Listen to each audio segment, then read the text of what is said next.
Good morning. My name's Ruth. I'm one of the pastors here, and I want to give you a very warm welcome this morning to our harvest service. As most of you know, we have a small farm. It's more like a garden, really, but a small farm on our property. It's just half an acre, but it's a very productive half acre. We produce almost 2 tons of fresh produce. We do every year, but this year was our highest ever at 3,815 pounds, which is awesome. It's amazing. Yeah, pretty cool. We had a couple of very big producing crops. Tomatoes are always our biggest, or tomatoes are always our biggest crop at just over half a ton every year, and this year was no exception, 1,197 pounds. The other big one this year, because of all the rain, was the zucchini. We actually got more than half a ton. You may have actually seen some of those really huge ones that we had them out in the commons, and you may have even taken 1 or 2 of those, made muffins and all that kind of stuff. I see some people nodding. You may not know, though, that we actually did not include any of those big ones in our weight harvest, because we should have picked them when they were smaller. They would have been sweeter tasting and more nutritious. So because otherwise we'd want to grow everything super big, right? So we get our numbers up. So we actually did not count any of those. If we had, we would have been way over the 2-ton mark. So just so you know. But we also had more than 300 pounds of green beans. Now think for a moment how small and light a green bean is. He's getting ahead of me. James, hang on. Wait for the cue.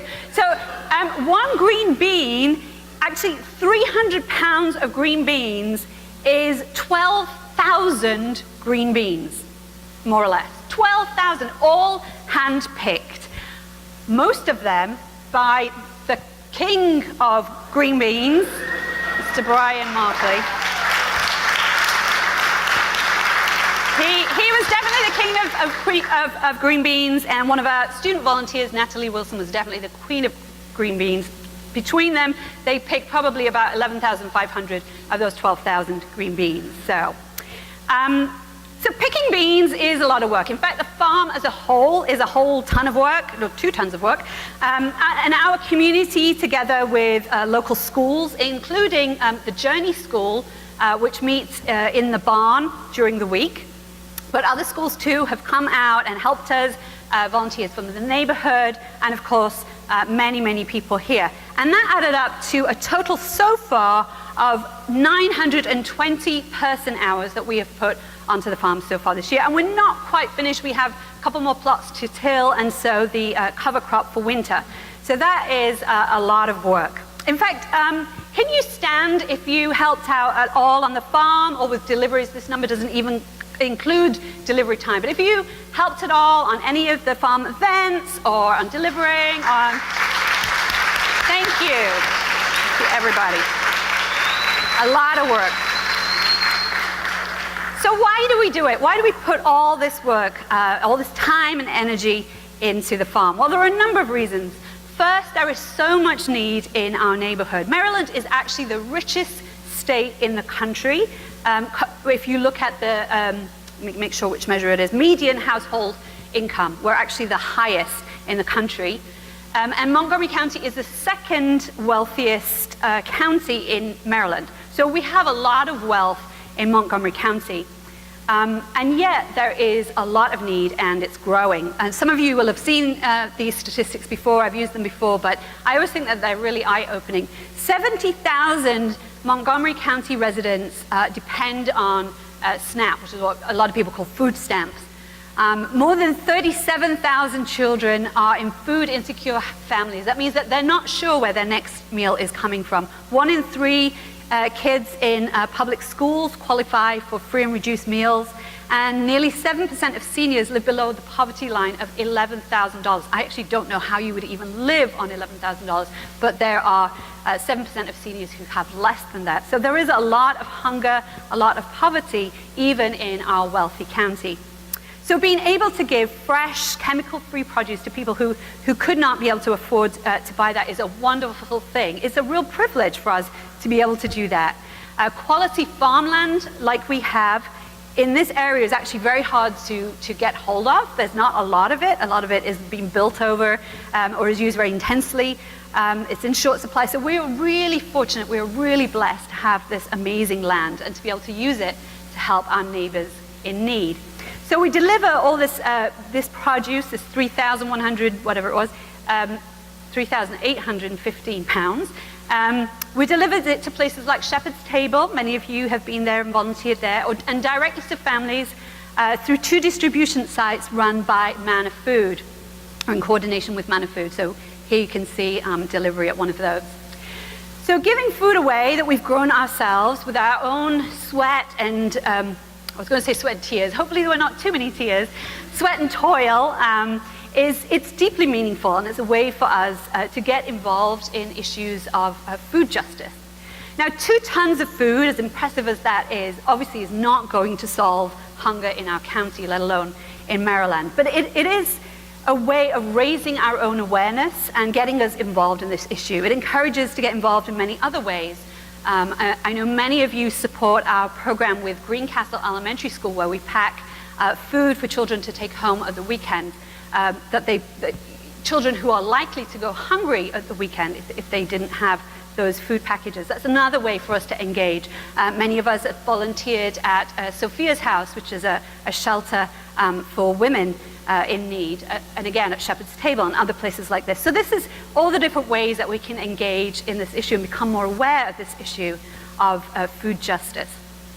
Operating the food also helps us to appreciate our own food and connects us back to nature. I love having kids on the farm. We have a whole bunch of kids, and they are some of our best workers. They really are. They really get into it, very enthusiastic. But a fair few of them will tell me that they don't like vegetables, or they don't like a specific vegetable, like kale or something like that. We used to grow beets, and I always said, well, I hate beets. We don't grow them anymore because I don't like, no, it's not because I don't like them.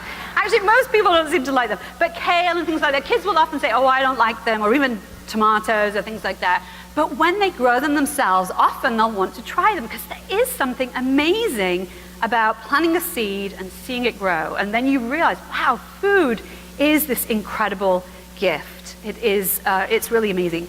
We had one young man with learning difficulties who came out regularly to the farm this year to volunteer, and he was wonderful. He had such enthusiasm, and he had a thing about the zucchinis. So every time he'd go to the plants and he'd look and he'd find one of these huge zucchinis, he'd just burst out laughing, the zucchinis! And he's right, it is amazing. It's amazing that out of this little plant so high, you'd get these huge, huge zucchinis. Food is an amazing miracle, and it's easy to miss that, I think, if you just go to the store and you just buy it and you don't really think about it. So farming ourselves reminds us that it is really a miracle. Whenever we plant the seeds, I think we have a picture of, so these are some things we plant, like the tomatoes, we plant as little plants. Most things we plant a seed, and whenever you plant a seed, you wonder, is it actually going to germinate? Not everything does. Is it going to get eaten by pests? Is it going to get too much water and rot? We had that problem big time at the beginning of our season this year. Is it not going to get enough water, and is it going to shrivel up? Or is it actually going to produce what it should produce, which is on the next slide? That's what did actually grow. So those are our produce. So it actually grew from those seeds. And whenever it does, you realize, wow, it is a miracle that that little seed produced all this food. It's wonderful.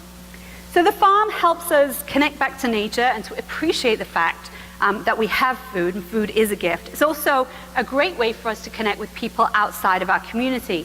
As I mentioned, we have lots of people onto our property, including schools, and we share our land with them, our resources with them, and we serve alongside them. And we've really had some great groups of volunteers out this year, and we're grateful for all of them. And of course, in addition to the volunteers that we had come and work on the farm, we also had a lot of visitors yesterday come and celebrate with us. As Matthew said, nearly 800 people came out to help us celebrate the harvest, which is just wonderful. And again, it was a real team. It was a real community effort. Everybody pitched in. Even some people who were brand new, they were just visitors, but they got stuck in and started helping making s'mores and doing the face painting and all kinds of stuff. So it was a really wonderful experience. It was a wonderful event. We also collected lots and lots of food. We collected lots of pasta, lots of canned fruit and vegetables. We absolutely packed out Manna Foods' vehicle, and that's all going to, again, to be distributed to our neighbors in need. So thank you all for that. It was a really good effort. And it was a great way of celebrating community. We live in a diverse community, a really great neighborhood, and it was a wonderful celebration of the community that we live in. So it's great to celebrate growth, not just the growth of fruit and vegetables on our farm, but all kinds of growth. We celebrate the physical growth of our family and our friends. We celebrate birthdays, of course. When kids are small, we celebrate them growing higher, growing taller. It's kind of weird, actually, how kids think about height, isn't it? They take great pride in it. Even my son said it to me yesterday, I'm nearly bigger than you. You know, it's like, well, good for you. Did you work hard at that? You know, I mean, it is, but we kind of take pride in height.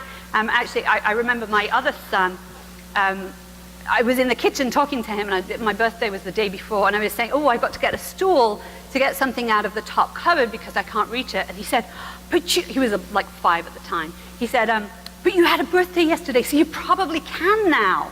You know, because I don't grow that way anymore. I grow in a different direction. But anyway, but we celebrate all kinds of growth. We celebrate graduations. We celebrate different kinds of accomplishments, whether that's in sports or music or different hobbies or whatever. We like to mark progress and to celebrate it because we're all growing. We're all changing, often in good and healthy ways, sometimes in less healthy ways. But either way, we are not staying the same, right? We're always changing and growing. Well, I want to invite up somebody now who many of you, or some of you, have seen actually grow up. It's this cute little kid in the middle. He doesn't quite look like, he's still cute, but it doesn't quite look like that anymore. Please welcome up Johan.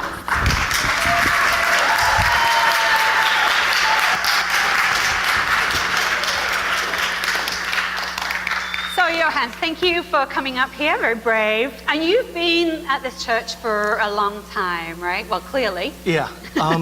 So this photo is actually taken maybe a year or two after, or before I started coming to Cedar Ridge. Okay, but you were still a pretty small guy. Oh, right? yeah, for sure. Yeah? So how has it been to grow up in this community? Well, really, it's been a blessing. I started coming to Cedar Ridge, you know, just a year after this photo, and I actually came on a dare. So one of my neighbors, who I started coming to their church with in the 6th grade, just was bragging about his church and how awesome it was. And he's like, my church is definitely better than your church. And I was like, I was like, I don't know about that. Let me check it out. So I went and I was like, you're right. This is a lot of fun. You know, I really just sank into the experience of Cedar Ridge from a very young age. Yeah. And how did growing up in Cedar Ridge impact you? How did it impact your life? Can you think of any specific?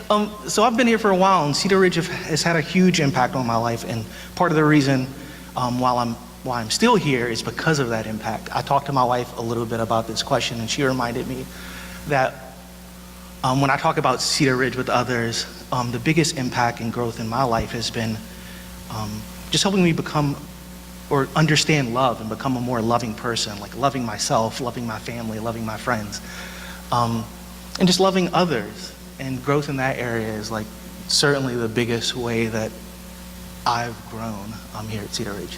Absolutely. And I know that you've been very involved with kids and youth and the growth of others over the years. Yeah.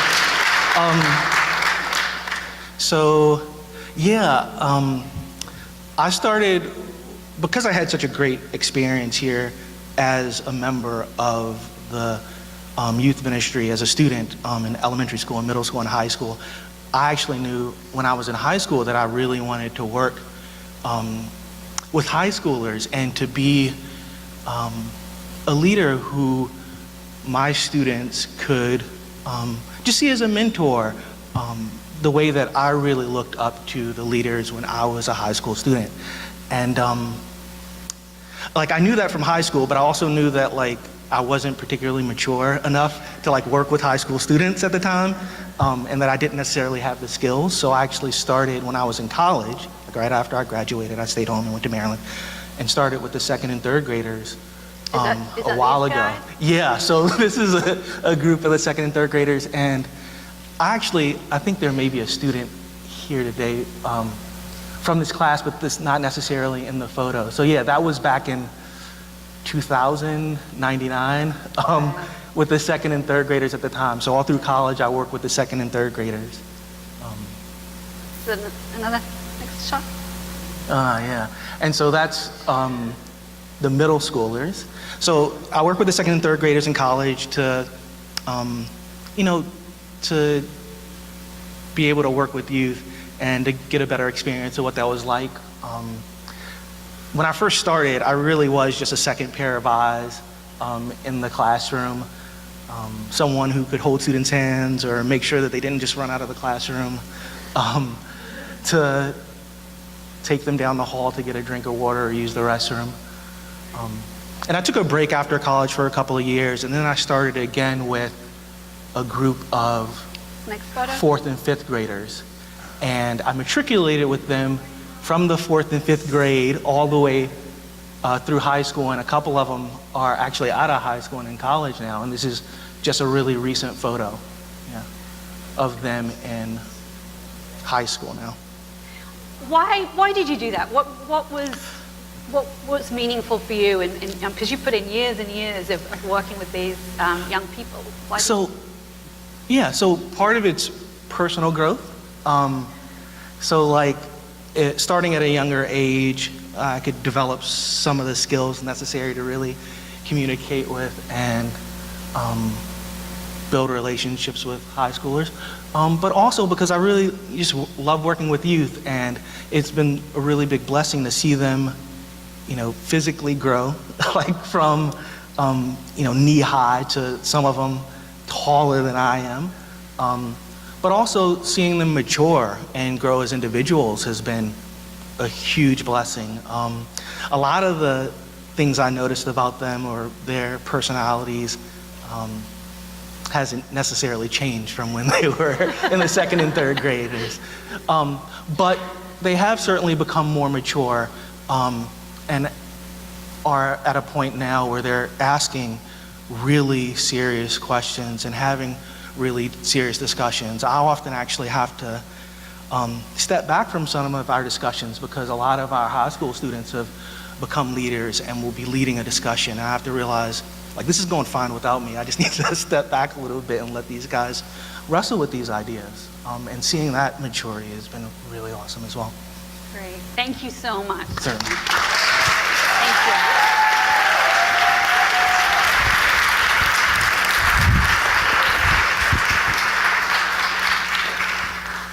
So we're all changing, we're all growing, and we all actually have opportunities to impact one another's growth and to influence and support one another as we grow. We're changing, we're growing. We actually live in a culture that really supports changing.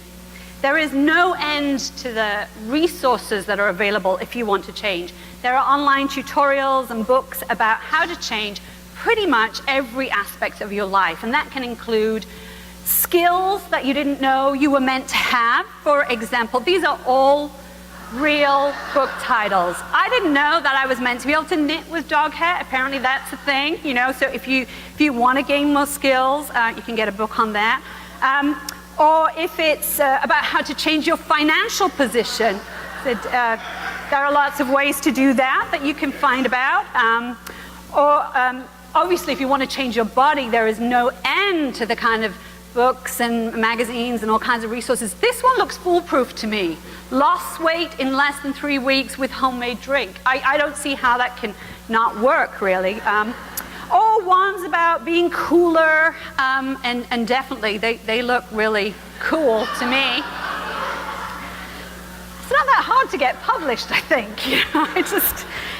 Or whether it's how to fix your relationships if you're short on time. Because really, I'm going back, this one first.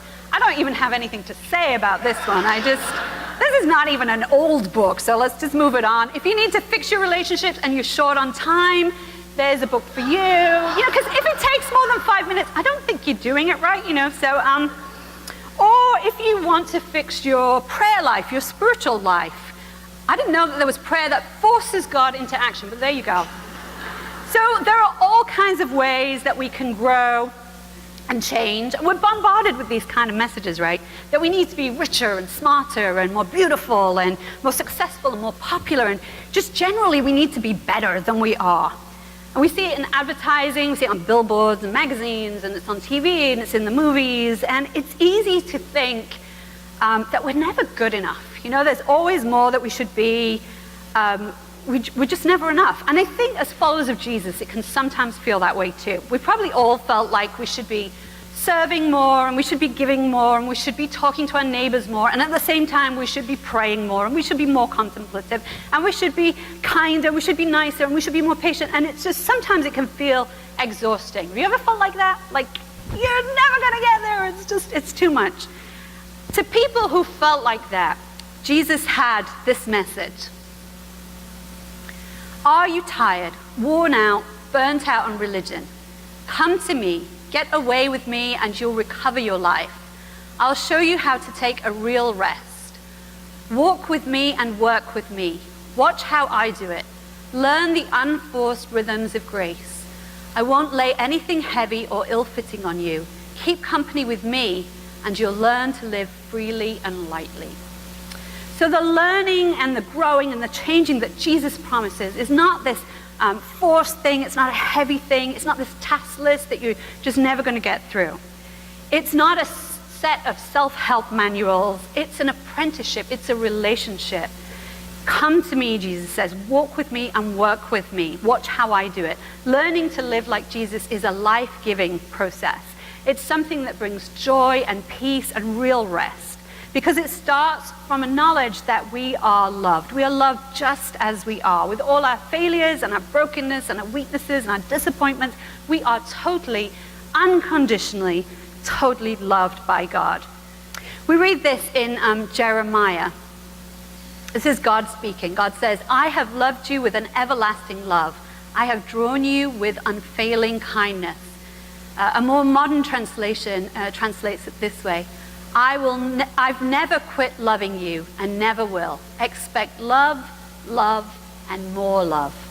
That's what God says. We are loved just as we are.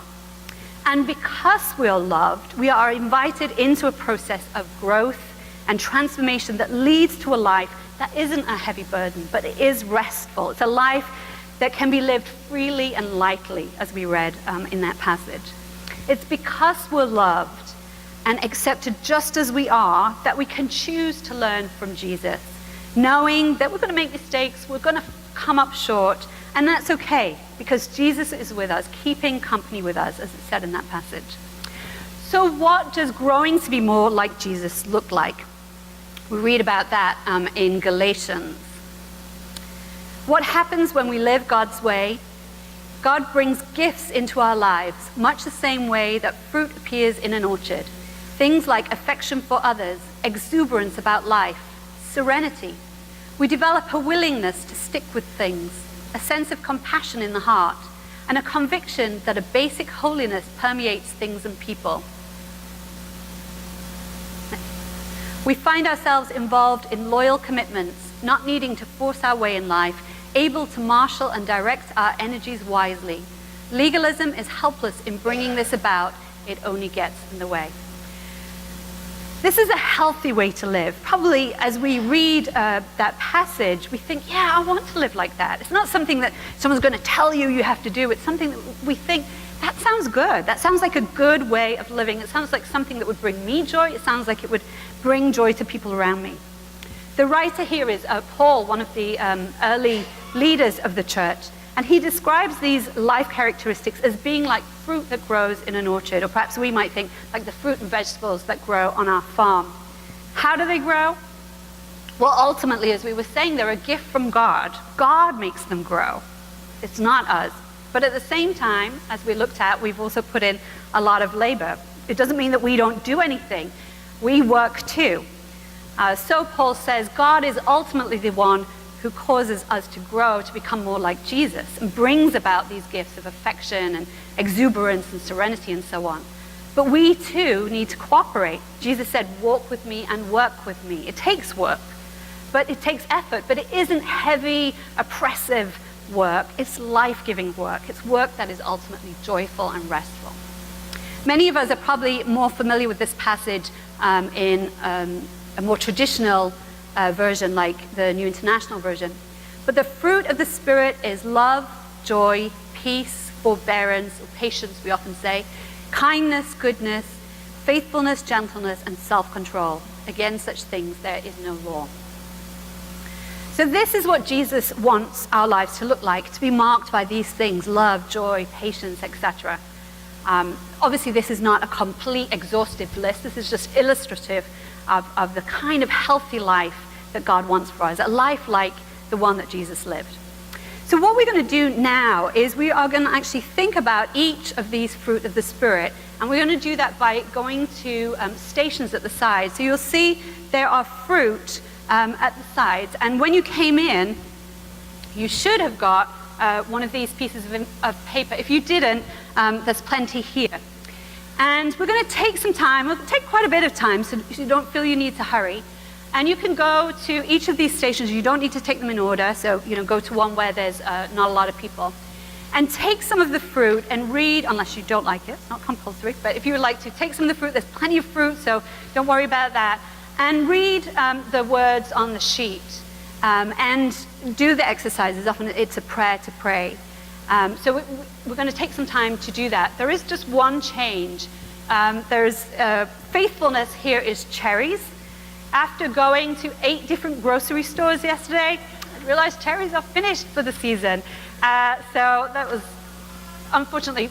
But we have plums. So the variety of plum, I was looking it up in the grocery store online, that variety of plum takes 6 years to produce. Okay, so it's not quite the 7 years for the cherries that's on here, but it's still 6 years. It's still a long time. You've still got to be faithful if you want those plums.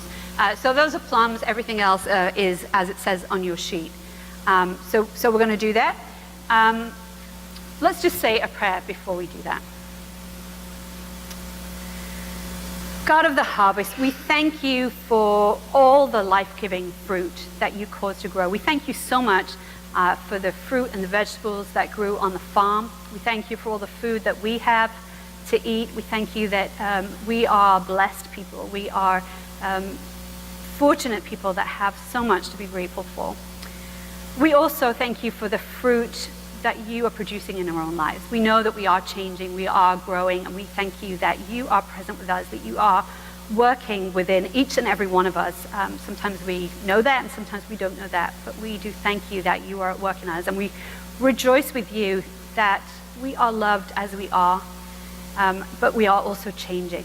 And I do ask that you would help each of us to embrace your presence in our lives so that we might grow to be more like Jesus.